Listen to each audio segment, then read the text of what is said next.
So despite talking about Donkey Kong a whole lot, we really haven't talked all that much about Donkey Kong himself. Hey! That's the weird thing about the Big Ape.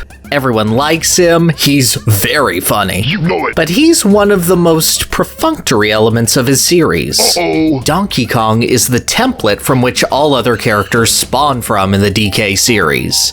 Diddy is a specialized evolution of Donkey, Dixie a further progression of Diddy, Kiddy a fusion of some of DK and Diddy's traits, and so on. Yo! That's not to say Donkey Kong ever feels bad to control. From Country to 64 to Returns to Tropical Freeze, the leader of the bunch is always solid. But outside of the hand slap, which... I want to die, so I'm going home. DK tends to be the least interesting playable character in the Donkey Kong series. He doesn't represent the most basic and pure Donkey Kong Country experience, or even the worst one, just the least memorable. But there are games that do lean more into Donkey Kong's character, and prove why he is one of the names of video games. Mario spin-offs do a great job emphasizing DK's strength, making him serve as the playful and competitive athlete compared to the brutish monster Bowser and the bully heel Wario. Oh, you hate me. Swear he got his boxing glove after all. Donkey Kong Jungle Beat sees DK take an extra time to beat the crap out of everything in his path, giving him this brutal sense of absolute domination that feels second nature when mixed in with the rhythmic flow of the game's beat system. Punch-Out portrays him amazingly. The Prime Primate refusing to take a high-stakes boxing match seriously because he's having way too much fun goofing around on a big stage. But he's threatening anyways because, you know, it's Donkey Kong. He punched the moon! You think you're gonna live a hit from him? Even when he couldn't care less about winning or even trying? Listen up, son. If you're having trouble, maybe I should call my plumber. And for a long time, I thought I'd have to admit that the best portrayal of Donkey Kong was as a bonus boss in an exceptional, but ultimately low-profile Nintendo series that most players wouldn't even reach. But then, this happened.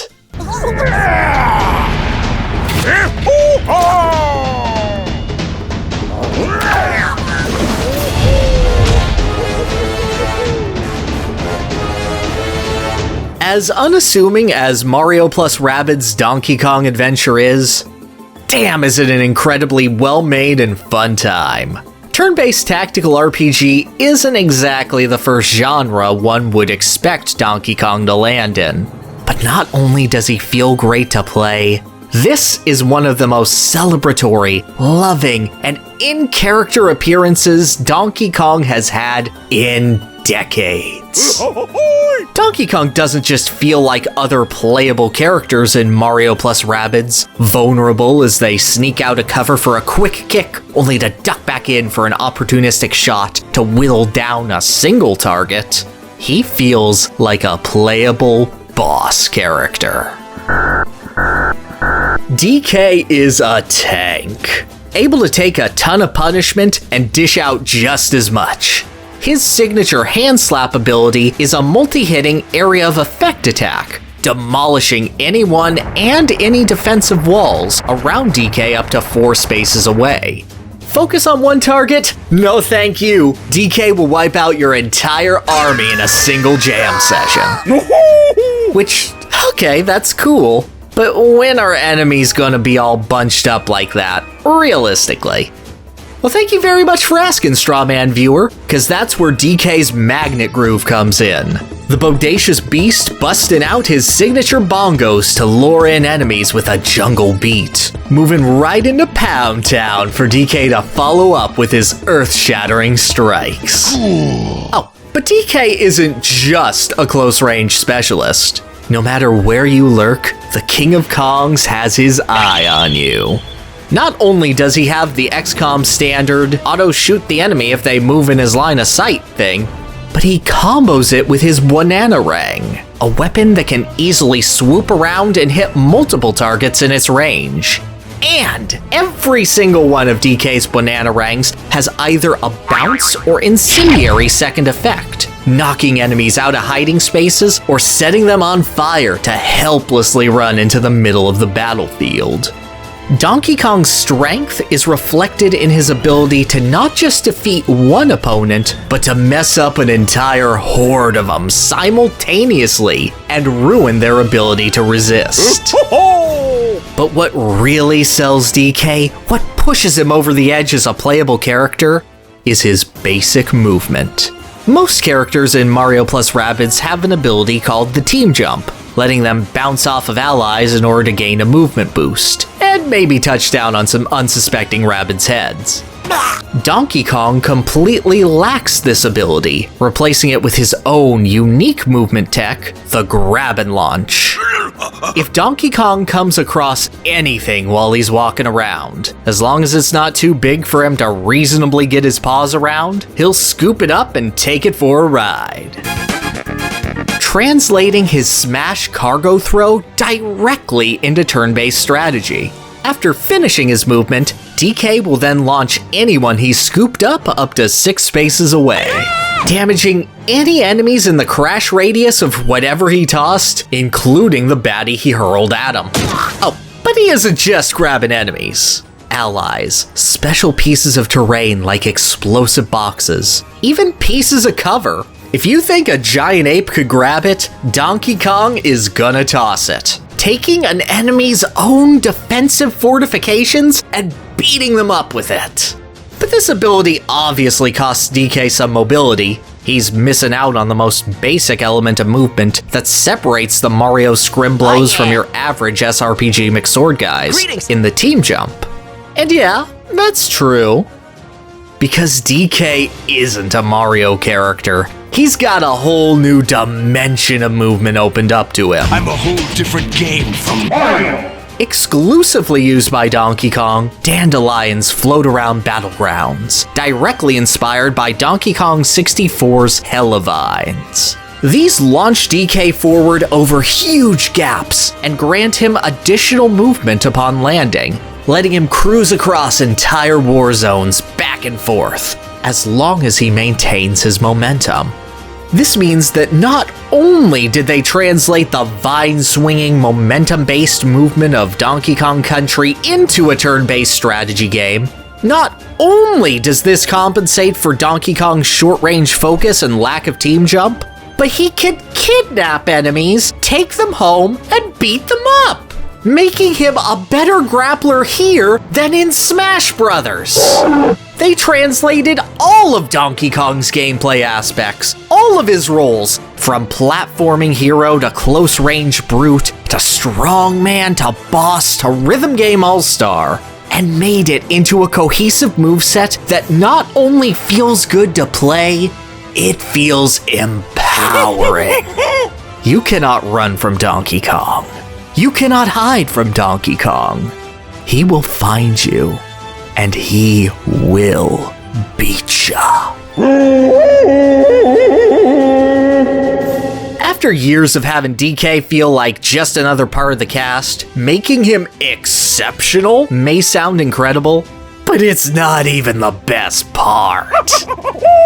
Donkey Kong may be more than capable of handling himself, but sending in DK to bulldoze everything in his path isn't the most efficient way of handling stages.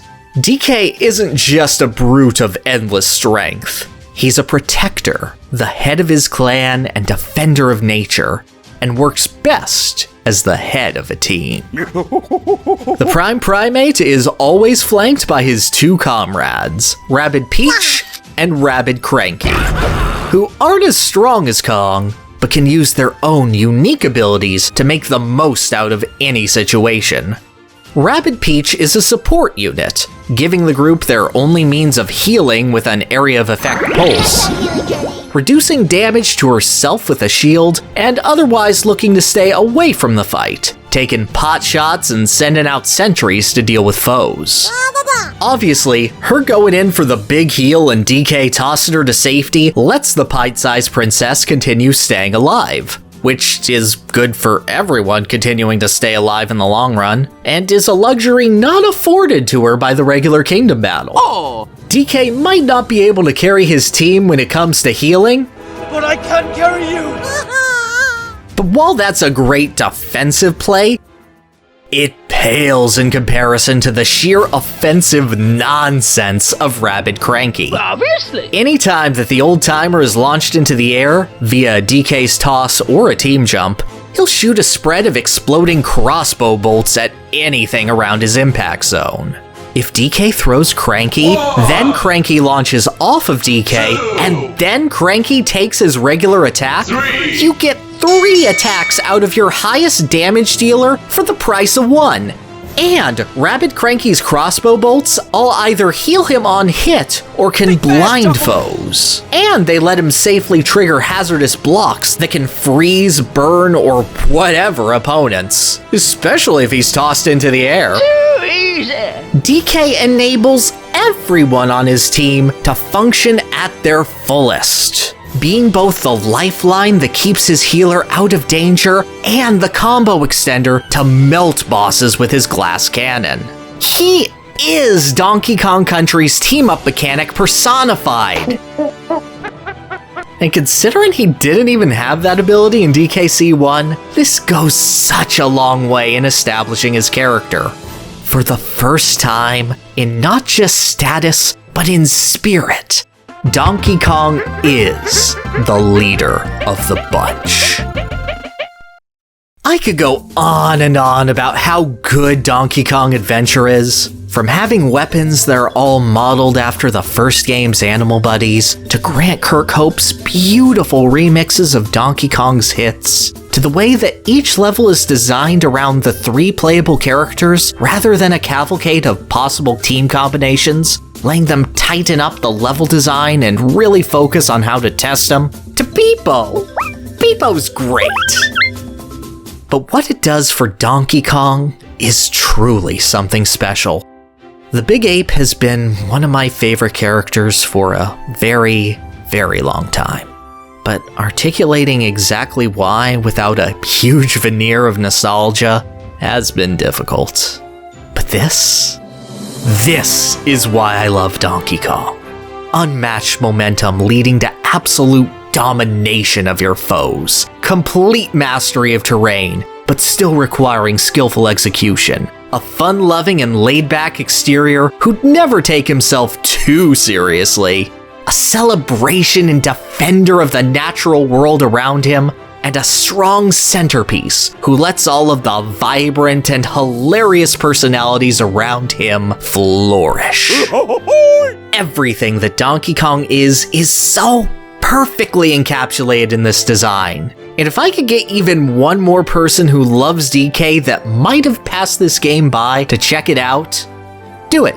You gotta beat the first world of Mario plus Rabbids to access it, but not only is that game great, it is more than worth the time investment to play as a DK this good. Yeah. And knowing how well the Rabbids team treated DK, just imagine what they're gonna do to Rayman soon. Yeah. Let me know in the future how right or wrong I am to be super jazzed about that. But as for now, yeah dude, Donkey Kong, peak design, absolutely. I am so happy that my boy is home.